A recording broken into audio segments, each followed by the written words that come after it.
current commercial real estate reporter at Crain's and the former business of sports reporter at Crain's. So real estate and sports is perfect. And he will introduce our speakers. So without further ado, Danny. Thanks, Amy. It's painful to hear former sports business reporter. It's like, I'd rather be here most days. But thank you again. Thanks everyone for having us and having me here. We got a great topic that kind of covers sports business and real estate and the intersection between them. Let's just kick it off here. We've got a great sort of deep knowledge base here about this topic, and we're gonna go down the line and just everyone introduce yourself, give a little brief bit about your role, and then we'll dive in. I feel like we're starting here. All right. Colin Faulkner. I'm here at Marquee Sports Entertainment and the Cubs. I oversee our ticketing group, our marketing group, and our corporate partnerships team here at the Cubs. My name is Jeff Nolan. I'm with Whirlpool Corporation.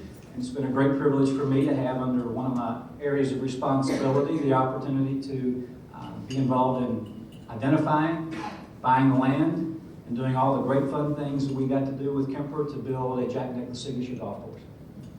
Great, and I'm Steve Skinner. I'm with Kemper Sports and Kemper Lesnick, two companies. I'm very fortunate to work with Whirlpool, both on the golf development and management side, as well as the PR, marketing, and event side.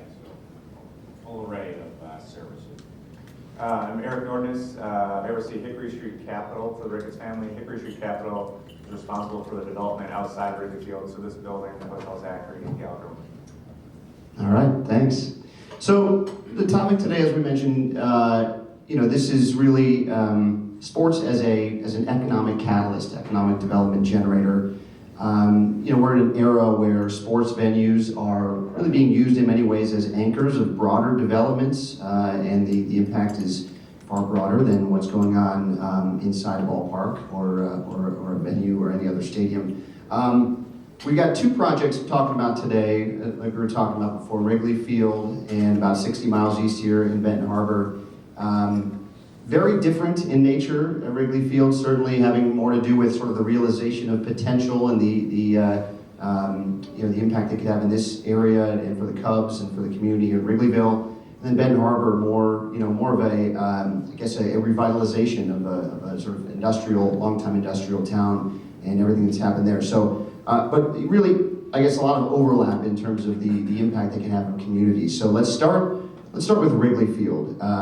Part of this, which we're sitting in now, in this building, and as many people here I'm sure know, what has happened, and there's been plenty of coverage over the last several years. Colin and Eric, obviously feel free to chime in on this too, but take us back to the beginning. Talk about the vision here from ownership, the thesis, and what was kind of the philosophical approach, what you were trying to do as they went and said, let's rebuild this stadium and redevelop the area around it. Yeah, I mean, this really started back in probably 2009 when the Ricketts family took ownership of the team. We're in our last phase of the ballpark development right now, in the saving of Wrigley Field, basically. But it really started back in 2009, and when the Ricketts family bought the team, they kind of ran on three big things. One was win a World Series, which you haven't won in 108 years. That's kind of like an obvious goal that you should probably have, and people could rally behind. The second one was to preserve and restore Wrigley Field for the next generation of fans. And the third one was to be a good neighbor and a good community partner. And so the 1060 project really hit on all three of those. The first one was we had to give better facilities to our players, and that was kind of where we started the project with our clubhouse and the player amenities.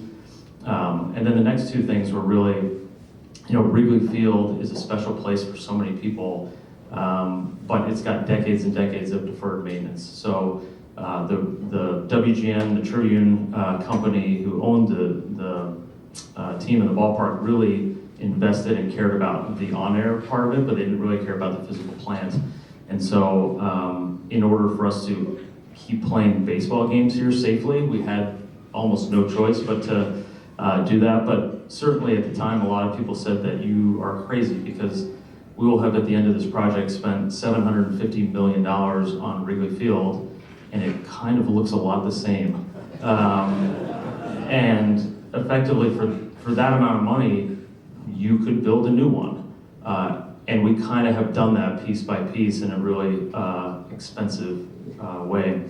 And then the other part of it was really making this an anchor for, and Wrigley Field is interesting versus other ballpark stadiums or arena projects where they find cheap land in the suburbs, they build a thing that they say, if we build it, they will come, and then they try to build things around it. And for us, we were fortunate that we existed in a densely populated neighborhood of people that were already here. And so I guess at some point it was an option for us to go do that thing and get cheap land in Rosemont, which is rumored, and go do that thing. But for us, Wrigley this was the harder path, but we felt it was worth it because Wrigley was such a special place. And so I think Eric can talk a little bit about the development outside, but it was really investing in the ballparks that would be here for the next 50 to 100 years.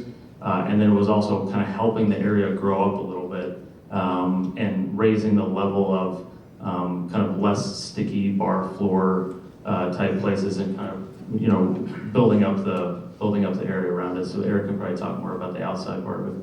So, I mean, Wrigley Field, as Colin mentioned, we're already located in a densely populated, vibrant community with restaurants and people living down here, raising their children. And it's the accident of Wrigley Field being here really spawned a lot of sports and entertainment districts across the country. Everyone wants to be like Wrigley Field and the experience here. It's to some extent Fenway. And you look at the Cardinals in Ballpark Village, they essentially said we want to have our own Wrigleyville. And so you see that popping up. For us, we had land adjacent to the field and looked around and said, how do we, it was an inverse challenge, is how do you build something here without sticking out like a UFO and ruining the experience here? When my boss Crane hired me, he said, if you screw this up, you're gonna have to leave Chicago. I told my wife, look out, because this is already a special place. So you think about, from my background in real estate, is how do you contextualize a new development in a historic neighborhood next to a historic Wrigley Field and provide something that's relevant? So you start with the building blocks and components of what are your anchor tenants, and for us, the two things that were easy for us were Cubs office, which you're in the building today, which in 336 are the Cubs offices, and then a hotel component. For us, we knew just based on Smith Travel data research in our industry, we look at occupancy and rate data about where people are staying, what they need. There was an obvious demand for hotels in this neighborhood. But from there, you look around and say, all right, at grade retail, your traditional inline spaces, what are those going to be? How are you going to program it? Are you going to own those spaces? Are you going to lease them? And what will be the verticals you fall in? So that was an exploration of traditional real estate once we got there. But when you tie it back to Colin's world and the Cubs, it's handling that and managing that customer experience further from the gates of Wrigley Field is really important. That's something that I learned as a real estate person coming into sports. So it's been pretty interesting. I think that we can address in a minute here about some of the challenges, because as easy as that sounds in terms of, hey, here's our vision, let's execute it, there are a lot of hurdles to clear. But let's bring in Jeff and Steve here to talk a little about Benton Harbor too. A little different. This was an ambitious plan to do this. Give us the background. I mean, not everyone knows necessarily what has gone on in Benton Harbor over the last half decade plus. What set the scene maybe from where it was, and again, how this vision was executed, and how you guys went into it? Well, maybe I got to go way back. Whirlpool Corporation was founded in 1911 in and on the wonderful banks of Lake Michigan in Benton Harbor, St. Joseph. And over the years, we had a manufacturing facility. We employed about 1,000 people. Had to close that facility in the mid-1980s, about the same time that the whole Rust Belt began.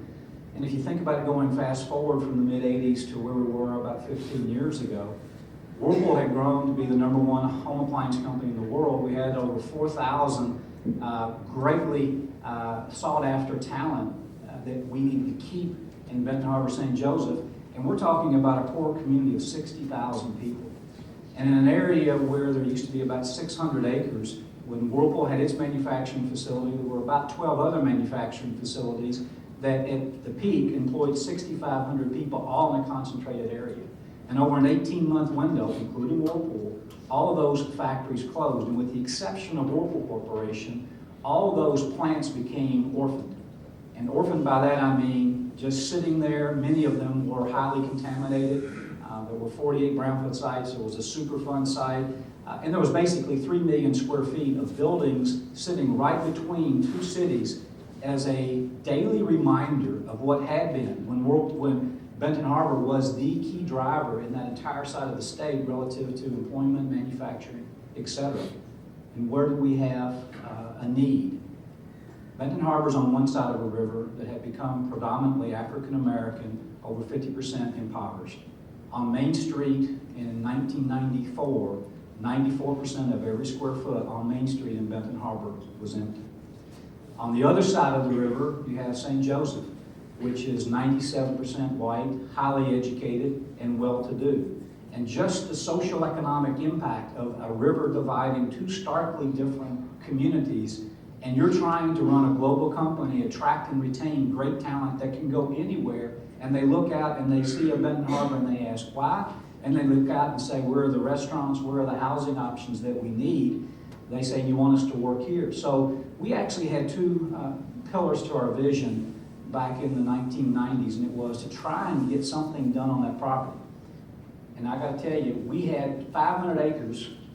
We were offering for $1, and you paid no income taxes to the state, and you paid no property taxes for 15 years. And we had this many offers over a 5-year window for that wonderful, beautiful acreage with 3 million square feet of old empty buildings. And so we tried everything imaginable, and yet everybody kept coming back to, if you've got contaminated property, you got soft soils because you're on areas that have been filled in, you need a golf course to kind of use some of that land to be the magnet to then do the redevelopment around it. And I'll let Steve talk about the fun part of building, but I'll just give you 2 quickies and then I'll tell you what I think it's done. First, if you are the person who walks into the city of Benton Harbor, which is impoverished, primarily African American, looking for ways to simply have a job and make a payment on their bills, and you say, I got a great idea, right next to Main Street, we want to build a Jack Nicklaus signature golf course. It didn't go over real well, and that's all I can tell you. The second thing that I can share with you is, I was told early on, if you screwed it up, you need to leave Benton Harbor St. Joseph. So, I mean, we have a little bit of similarities here. Could have traded houses. The difference is, sorry. But the other challenge that we had was a small community, and a consultant who no longer works for us, early on in the process was driving around a pickup truck, and he got out to walk around looking at the boundary areas that we had proposed for this golf course. And ultimately, when he came back, the boundary drawings were gone. And we still had 148 parcels of property that we had to acquire, because when we hired Jack Nicklaus, the master himself, he kept expanding the vision, expanding the areas for the golf riding. And I'll just close by saying we had lots of social challenges. We had big ideas. We also had a community that owned a lot of property, that had the maps and knew that we had no other choice. And then they saw the name Nicklaus and Whirlpool, and suddenly they thought there was dollars behind this project, and the reality was there weren't. We were trying to do this in partnership with the private sector completely. And so it was an interesting, long journey. So we started it back in the early 90s. We actually got serious about the golf course piece in 2004, and very proud to say that we opened in 2010 with Jack Nicklaus, Arnold Palmer, Tom Watson, and Johnny Miller. And since then, we have hosted 4 of the KitchenAid Senior PGA Championships, which I think is remarkable. And along the way, we've seen almost $500 million of development in phase 1 and phase 2 of this project in a community of 60,000 people.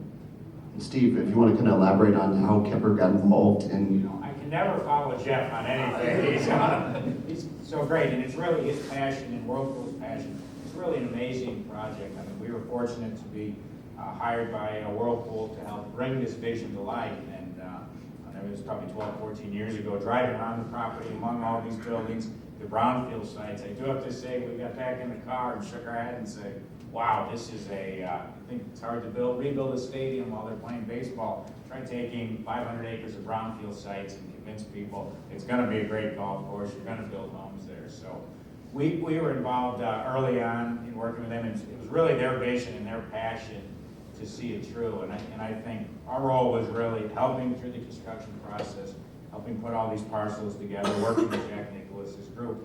But also, more than anything, is on the marketing and PR side in some of these events. Our challenge was, in a time when the golf industry was struggling with opened in 2010, right in the heart of the recession, and convinced people this is a real project, this is a destination. We were most successful by doing that by working the grand opening event with Nicholas Palmer, Johnny Miller, and Tom Watson, had it on TV. CBS aired a special that we produced the Saturday of the Masters, which really kind of Champions for Change, which told two stories, not only what Whirlpool is doing for the community and what golf and this development can do for the community, but also this is a place you have to see. This is unlike anything else.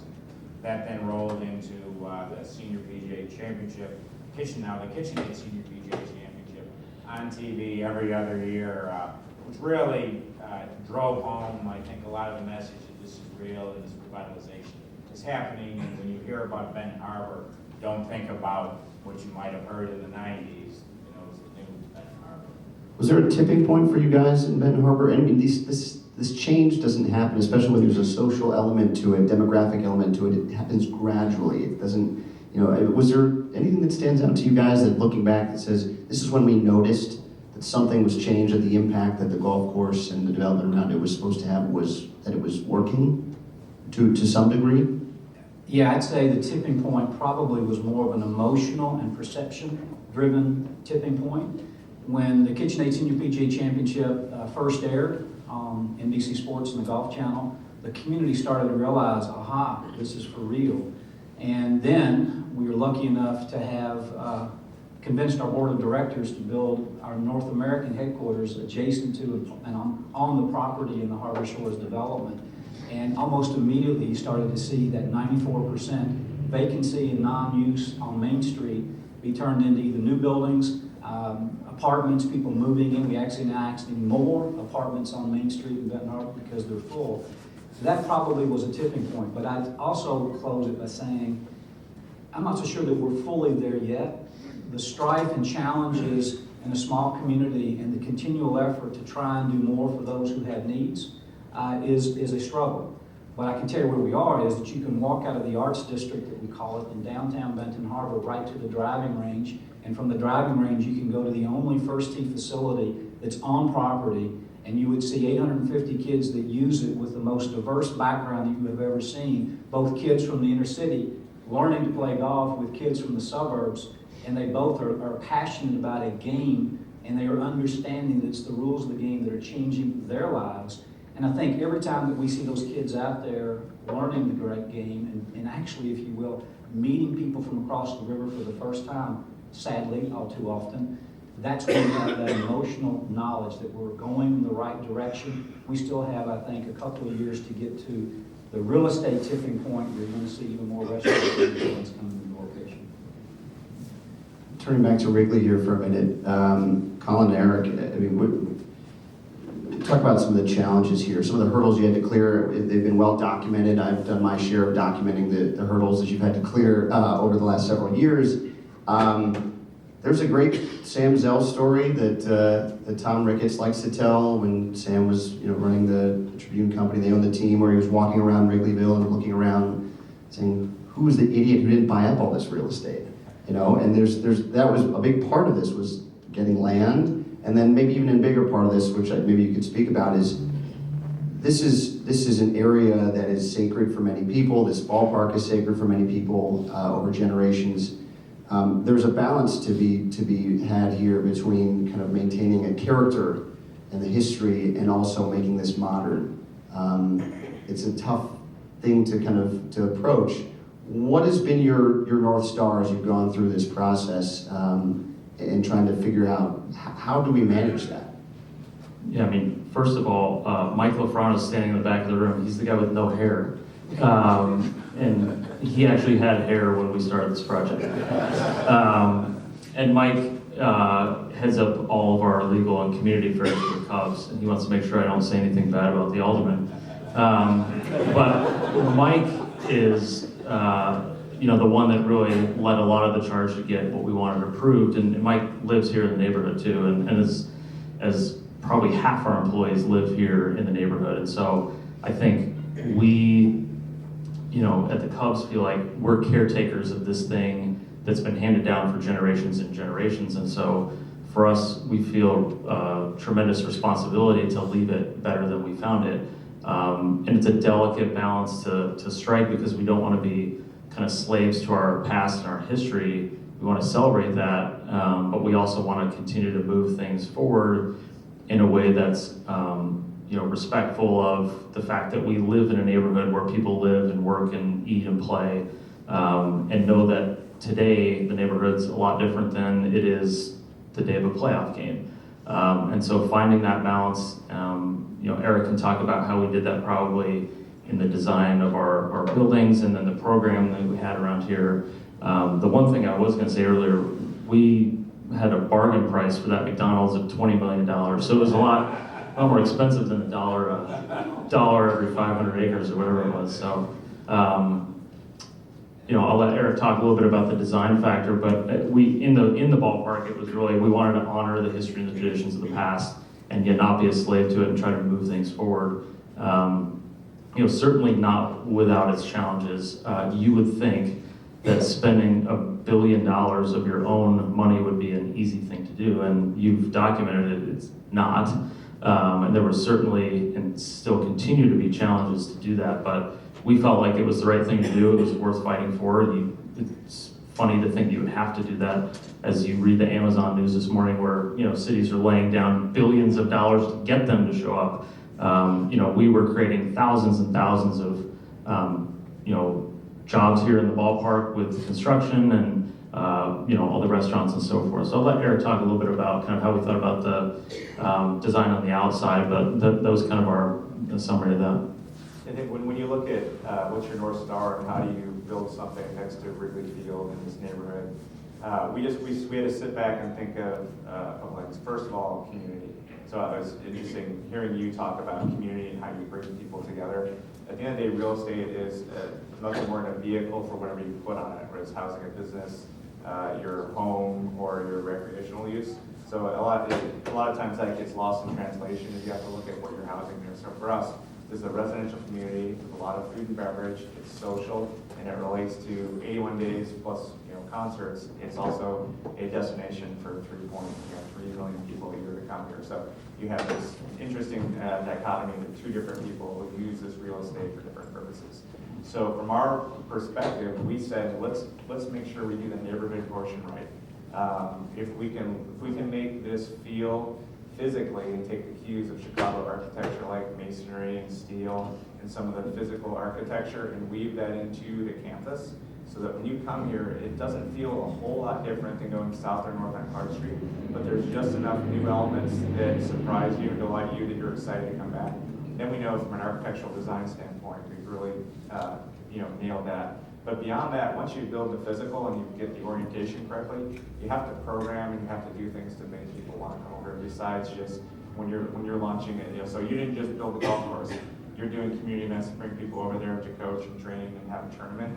So for us, it's the same kind of thing outside the park. Is we have as big an events team at our company as we do a real estate team now, and it's all about doing things that entice you to come over, whether it's a farmer's market or a children's music concert every Tuesday morning. Those are all driven towards the neighbors. Those aren't Cubs fans over. Those are doing things to create community and have this be a town square. So for us, that was really important. Our North Star is being about a community destination. Yeah, and I think also the 2 common themes between these projects are, and kind of North Star for us, is we realize that humans, while they're on their phones all the time now, but humans are still wired to want to be around other people. And they really center around, I think, 3 things, or we've centered on 3 things, which is food, music, and sports. And so you see that in probably both the projects, where that's something where people can gather, even if they didn't vote on the same guy for office, they can still agree that they both like golf, or they both like baseball, or they both like food. And you'll see that next Thursday where people gather around food and football. So I think those are kind of guiding lights for us, is where we said, we want to be a place where people can gather and have things in common that they care about. And those kind of food, music, sports for us and the concert business has grown, the restaurant business has grown, but that's something that people can kind of all rally around. And I think that's an important point. I mean, some people see golf as an elitist sport, 10% of the population plays, but all of the golf developments, including Harbor Shores in particular, but really are about community. They're much more than just golf. They're about junior programming. They're about going to place for dinner. They're about music on the patio, a place to have a happy hour. And it really is, you know, I think the common theme, I think Colin's right, is the drive around sports, creating community, a place to hang out. A lot of people think, why are communities, why are companies spending all this money in sports? But it's so much broader than that. And I think when we see that in any project, when Harbor Shores, when we see the diverse community come together, come to the patio for music on a Saturday night, that aren't golfers, have never golfed before, but here they're in this beautiful setting, I think that really takes it to the next level of it's more than just golf, more than just golf on TV. You know, we discovered through 180 public meetings, because actually there's 4 units of government that comprise the land that we're on. The most important thing to do was listen. We had an original plan and some original private capital coming in that looked at high rises, talked about gated communities, and we made the decision early on, which was no gated communities. We would commit to 16 miles of walking trails. We just installed our 3rd walkway, public walkway over the 7 miles of waterfront that traverses through the development itself.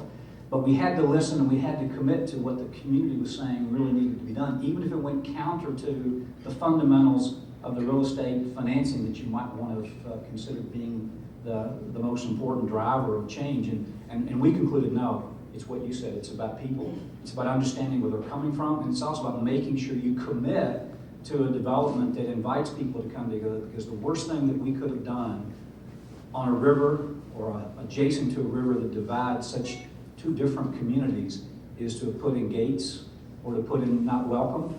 And instead, we have made sure that all along the development area, there's public fishing pier areas, there are kayaking opportunities. There are so many places that if you just want to visit, you are welcome to be a part of the development.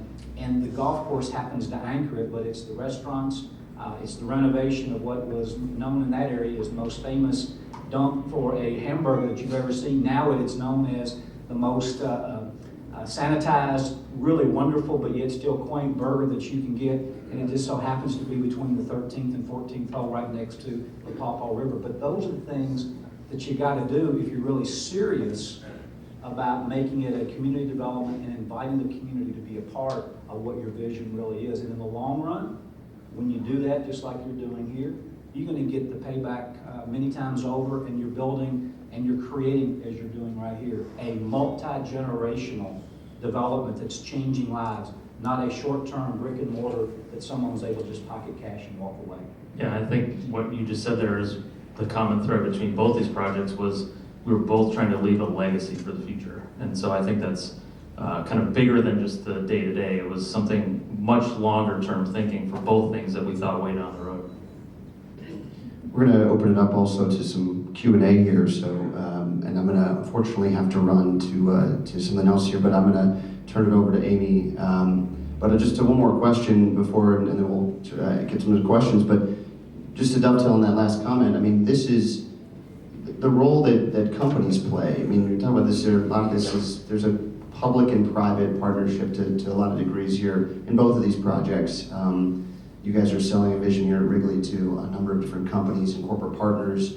Obviously, Whirlpool. I mean, this was, Jeff, maybe you can start just saying, what is it that, the return, what is the return? You were kind of just mentioning that at the end of your comment there, but the return, is this more than social responsibility and we're doing this because we should? How do you justify to say, no, this makes sense for us to do this and to be part of this project and really headline it?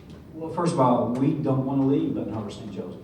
And we want to make sure that we're in a community that is benefiting everyone and not just a few. And yet we took a very hard-edged approach, and I've been in both sides of development, not-for-profit and for-profit. And I think you got to keep a very firm focus on doing it right, but doing it in a way that financially makes sense, even if you have to underwrite a big portion of it. So our structure at Harbor Shores is Whirlpool Corporation has provided the seed money, then they provided a loan guarantee, and a not-for-profit is actually the developer. And our intent is to pay back as much of that loan guarantee as we possibly can, and Whirlpool's holding us to doing that, even though I wear both hats, Whirlpool and Harbor Shores.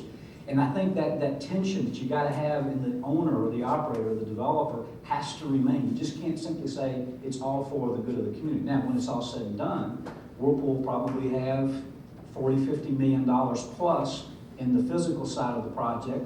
And over the last 9 years, we have raised and contributed to the community with events on the golf course that Whirlpool has sponsored, almost $42 million for the Boys and Girls Club, First Tee, local school systems, etc. That's the social responsibility, and it's almost, if you will, a way in which we marry up putting money in to make sure that it gets to where it needs to. And Steve was brilliant in terms of our grand opening. Thank goodness that Jack and the team who won it all gave us back the $1 million prize money that we could put that as a challenge grant to build a new Boys and Girls Club. So the payback is you're doing something that's right, you're creating a community in which you can do better business, and ultimately, if you're doing a legacy project, in our belief at Whirlpool, there's no right way to do a wrong thing. And the wrong thing is to sit back in the community where you see people suffering and not do what you can to try to help be a catalyst for other development activities. And this golf course is not the project, it's what's happening all around it, and it's the employment, and it's taking care of the kids with the First Tee. That's the real objective of having that sports facility as an anchor. I know you have to leave, so can we get a round of applause for Danny for doing this? Appreciate it, and I'm gonna hate to leave. 'Cause I'll continue to answer, but you gotta leave. Yep. For us, Danny had asked about our partners that we, our corporate partners, and for us, it was not about putting a sign up in the outfield necessarily. You can do that lots of places. For us, the vision that we sold to them was, that's why we called them legacy partners. We've got a dozen of them. Is we basically said, you're one of the companies that are going to help us save Wrigley Field. And you're going to get up there with us and be with our owner when he gets up there and saves Wrigley Field. And so there are people like Sloan, who's a local Chicago-based company, generational company that has had their products in the ballpark for 100 years. And they said, no, we want to be part of that. We want to leave a legacy. They've named, as part of it, our spring training site in Arizona, Sloan Park. And they were buying into a bigger vision of a legacy that they wanted to be a part of. And so that's kind of how we approach corporate partners. And it was not about just, like, you've heard of Toyota. You don't need to hear more about Toyota. But Toyota and American Airlines and other people bought into that vision. So. We're going to open it up to questions in the audience and spend the last time here hearing from you. So, any questions so far? There's a microphone in the back. I'll kick the questions out. Go ahead, Mr. Nipstein. Hi everybody. Great conversation. I'm just curious, as more and more projects like yours become successful, how is the discussion with government? How have they become more warm in terms of discussions when you reach out to those that lead our communities about doing projects like this? I would say that it really varies from city to city and state to state based on their condition. I mean, there are communities that have zero money, they're broke, they can't pay their pensions and so forth, and so they're probably less apt to do it, where you have places that are probably economically doing a lot better. You look at the Cowboys and the Rangers, for instance, in Texas, if they paid for half their stadium, the economy's doing pretty well there, where we didn't get any help here. And so I think one trend that I think on the sports side, and happy to hear from Jeff here, I think that you're going to see less and less, probably, which you are currently seeing less and less of, the public saying, we're going to build you a new stadium, we're going to build you a new ballpark or arena. I think you'll see less and less of that.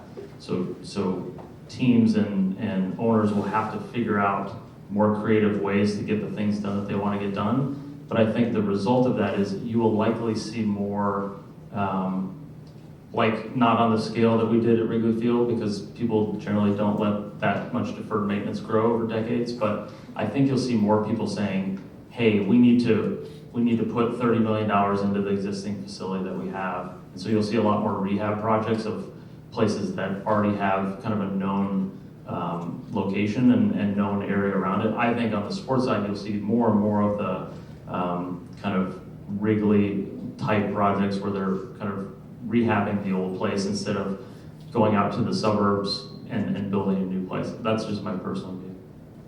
Well, one anecdote is we put our facilities right in the city limits. We have 3 campuses within 2 miles. So you got to visualize, small area, but about 15,000 governments that we had to fool with.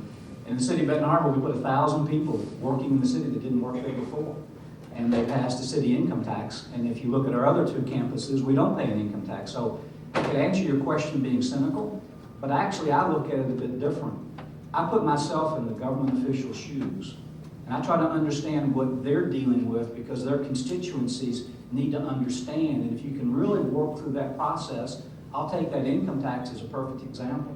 Our feeling is that if the money is used right in an impoverished community to help really build and rebuild infrastructure, it's one of the best things we can do. It actually was one of the longer-term visions that we had for doing the project, was to give the tools to the communities to do what they needed to do to help themselves. That being said, I'd also would come back and say that if you give them something that's in it for them, I think they actually would be a part of it. And I won't go through all of them, but the most basic for us was, who else is going to get rid of this plague, this blight, these 3 million square feet, all of these contaminated properties?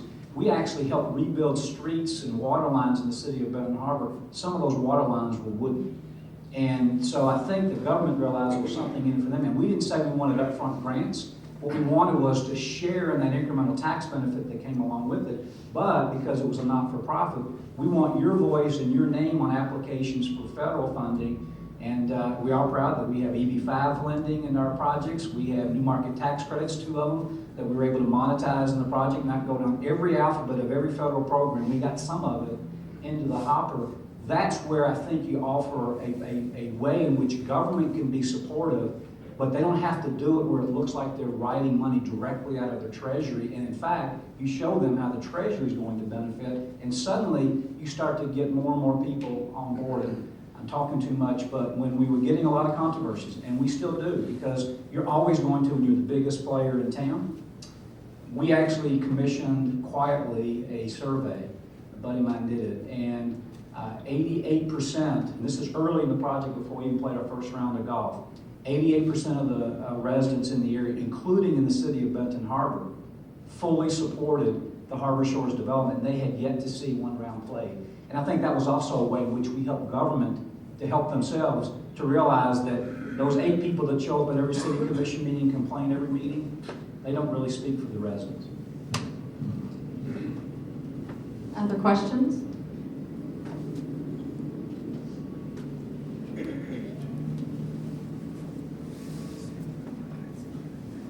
This isn't so much a question, it's more of a compliment to Colin and Eric and what you guys have done here.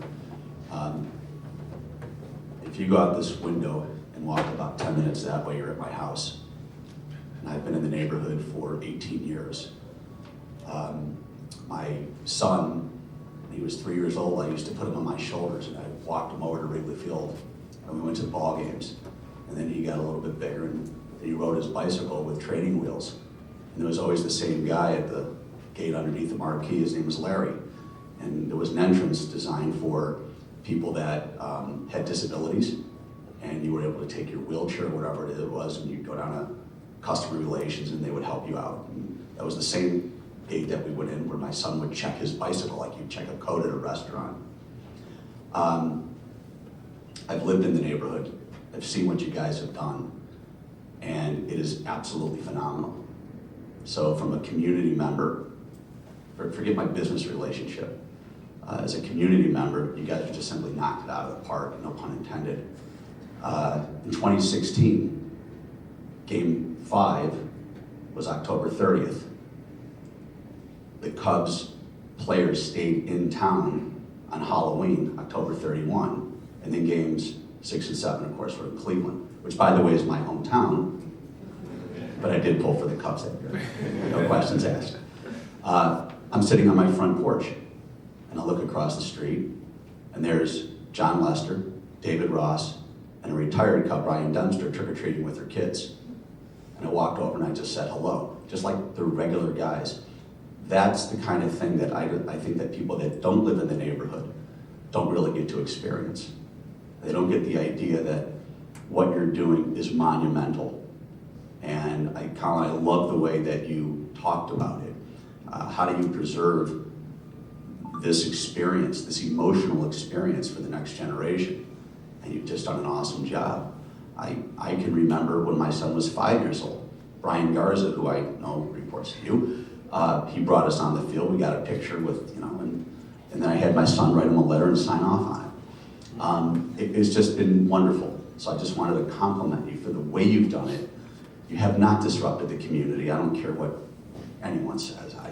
I'm sure you've heard noise, but you haven't. You've done a great job. So I'll get off my podium and congratulations. Really. That's very nice of you to say, and we really appreciate hearing that. Like Jeff alluded to earlier, sometimes what we think is the minority is a lot more vocal of people that maybe have issues with it. But I think it's always awesome to hear stuff like that because it reinforces all the work that we do every day. And I think Tom and the family and everybody that works here does feel like we work for the fans, we work for the people in this neighborhood, and our job is to leave it better than we found it. And it sounds like we may be on the right path. So thank you for that. Well, you've actually done a similar thing in South Bend, Indiana, with your affiliation with that ballpark. That area is now thriving and growing. And the best story I can share with you is Kenny Perry, who played the KitchenAid Senior PGA Championship, who had a double eagle on one hole.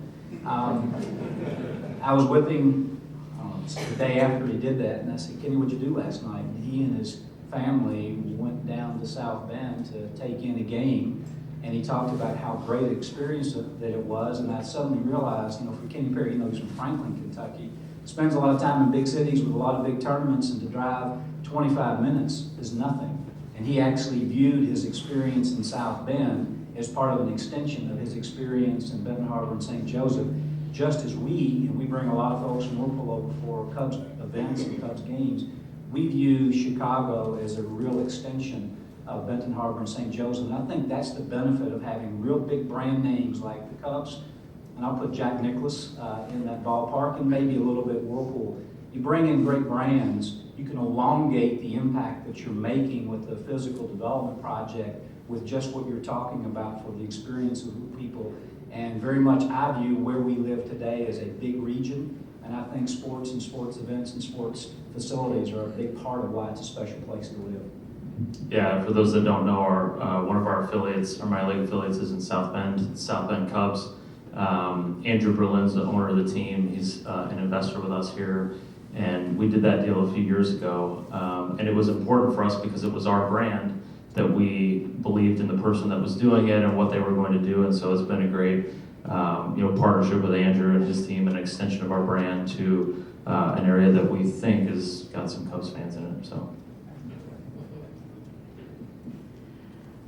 Any other questions? Yes, sir. Just for both projects, interested, percentage completed from your vantage point, and then assuming both of them are more done than not done, kind of looking back, what maybe would you have done differently with the benefit of hindsight? So if you didn't hear that, the question was what % completion is each project? And if you had to look back, what would you have done differently?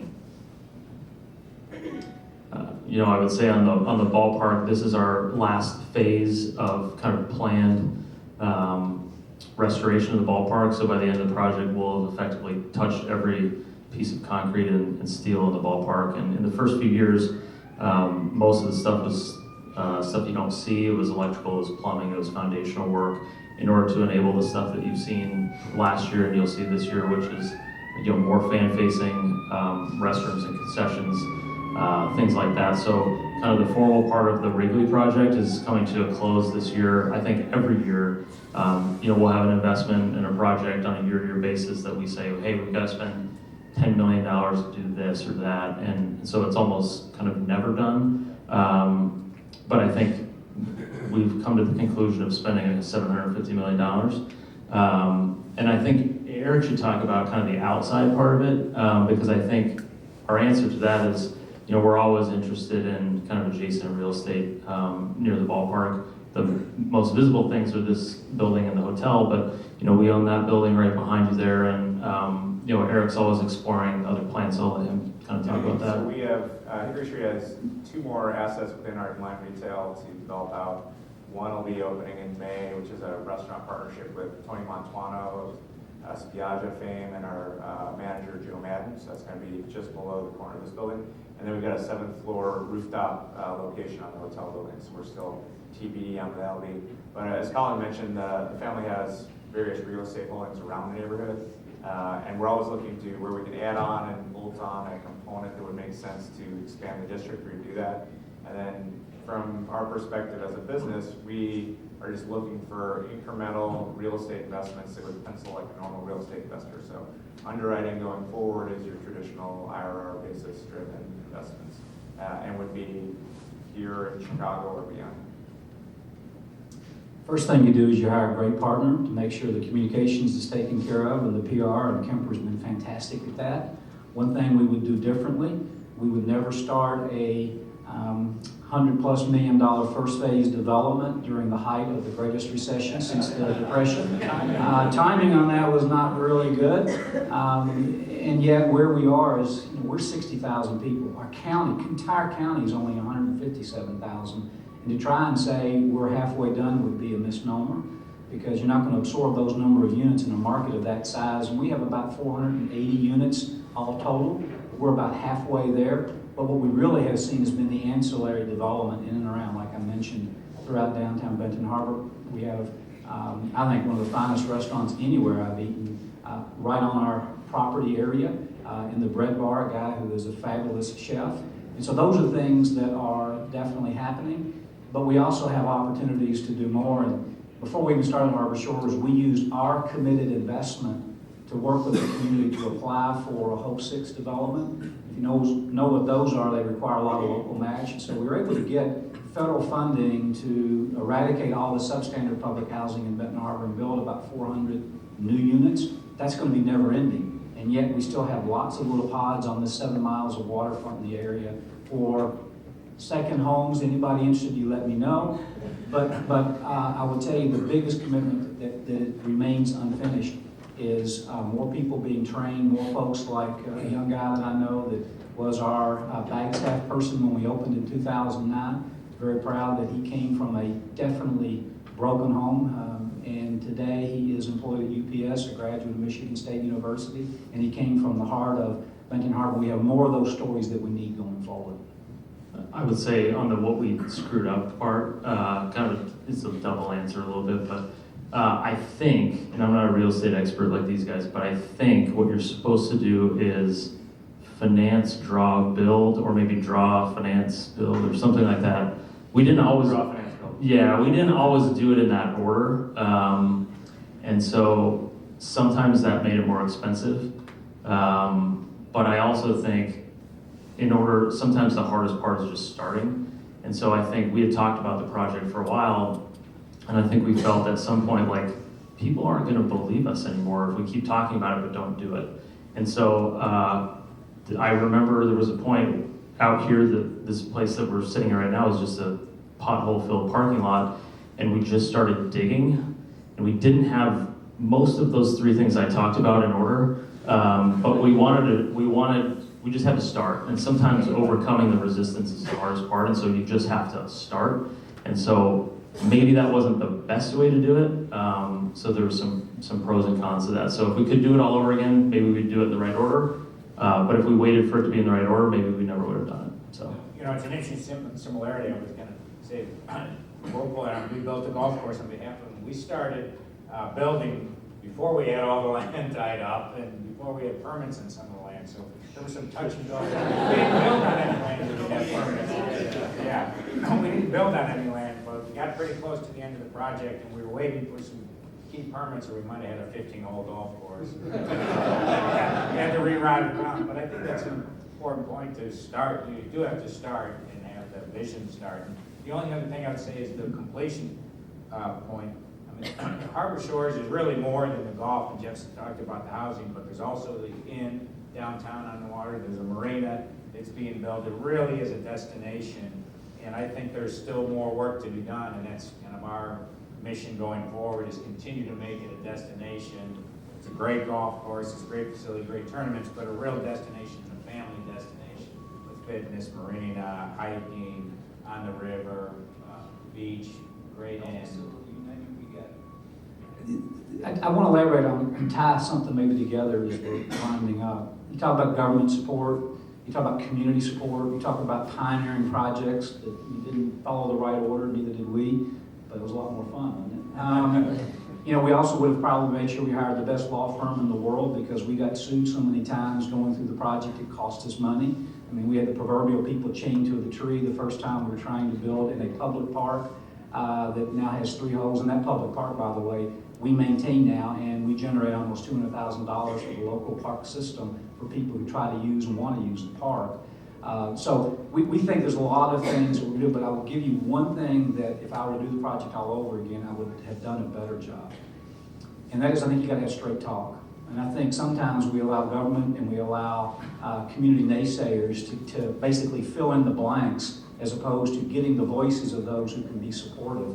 And had we maybe made some of our partners and some community folks who were sitting on the bench cheering for us, I would have made them cheer for us in the right locations and the right venues, because I think that would have accelerated the project, created a better understanding, and avoided a lot of these lawsuits that we went through. And that's the one thing that I'll know the next time that we do a project like that, and it is shared responsibility will lead to shared opportunity, and defining that going in is the only way of really avoiding some of those pitfalls I think that both of us have experienced.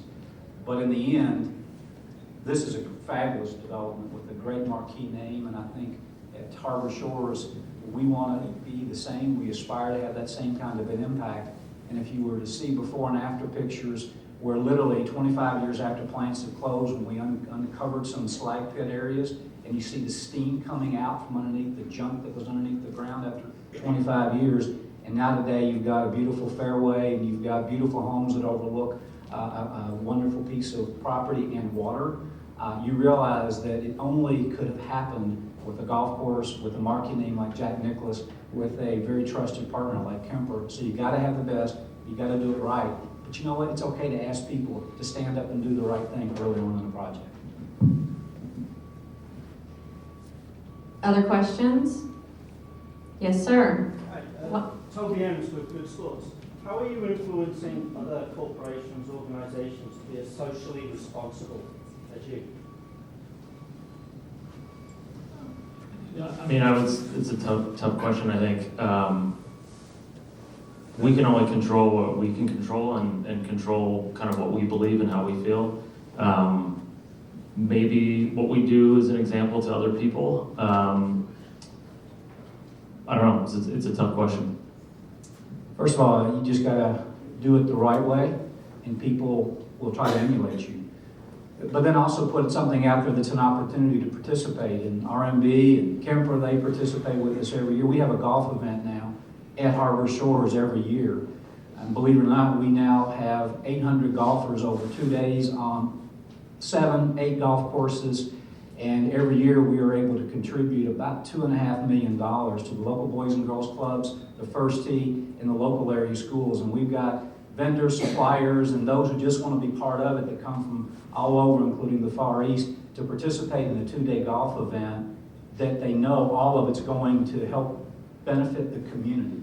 And I think it's lead by example, but every now and then give them an opportunity to not just applaud, put some money down on the table. And by the way, if you do it right, you're in a situation like we are. We've already got the thing completely sold out for next August in terms of the number of golfers, because we cannot take any more golfers for that event. You have to build more golf courses. So, The Cubs golf course over next to Harbor Shores would be a great idea. title sponsor, I love it.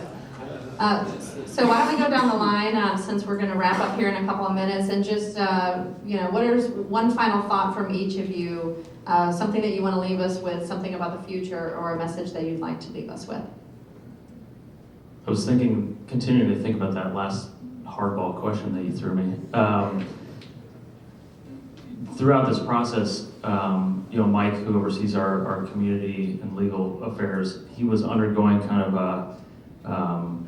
strategic planning on how we view our community efforts. And I kind of learned something through that process where the woman who we were talking with said, do you think it's okay for a corporation to do something good for the community that also benefits them? And the example was like, is it okay for Starbucks to then help coffee growers in Ethiopia? It's helping them, but like it also kind of helps Starbucks have more coffee. And like, is it okay to do that? And I think initially people's reaction would be like, no, that's bad. Like Starbucks, that's kind of selfish. And I was kind of like, it's actually okay to do both, you know? And I think in both these projects, you're trying to do both. I mean, you're doing the right thing, you're doing good, and you're being a good neighbor, and you're being a good community partner. And in some ways, it also benefits the property as well. And I think that's okay. But for me, it was kind of like an eye-opening thing. Is like, is it okay for Starbucks to help coffee growers make a fair wage in a different country? And in some ways, it also benefits them. And I think that's the answer is I think that's okay. And I build on it. I think it's not only okay, it's the right way of doing it. And as I look at our younger employees that work inside of our company, as I look at where society is going, I would argue these projects are going to be a great template for how other future real estate development projects need to be done and actually will be done. And as I think about our young employees suddenly becoming members of city councils, becoming investors themselves, they're going to have a louder voice in what they believe, and what they want to see is that right marriage between capitalism and free market, as well as what helps society. And I actually think that real estate, the smart way, done with the right people behind it, is the best way of actually creating sustainable opportunities for those in need, because too many programs are short-lived, or a training program that goes away. You create a vehicle to generate economic activity for the long term. That's how you create opportunity for those who really need it. What he said. I told you he's hard to follow. No, I would say I'd take a little different thing. These are two very successful projects. We're fortunate we're involved in literally over 100 projects around the country. People always ask what makes some successful but not. To me, it always starts with a great vision and sticking to that vision, and visionaries behind the vision who are driving. And Jeff and his leadership team, and certainly the Ricketts and the Cubs organization, had a vision. It may not have been the most popular vision when it started, but it was a clear vision of doing everything the right way and sticking with that vision. That's what leads to a successful project in the end, from our experience. So it's really a credit to really the leadership.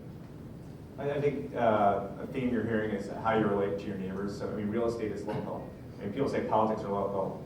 That can be, expanded into national politics. I mean, real estate literally is local. I mean, you buy your piece of property and then your neighbors. So, reaching out to your neighbors and talking to them and listening to them is the right thing to do. You have to do it. It's be a good neighbor.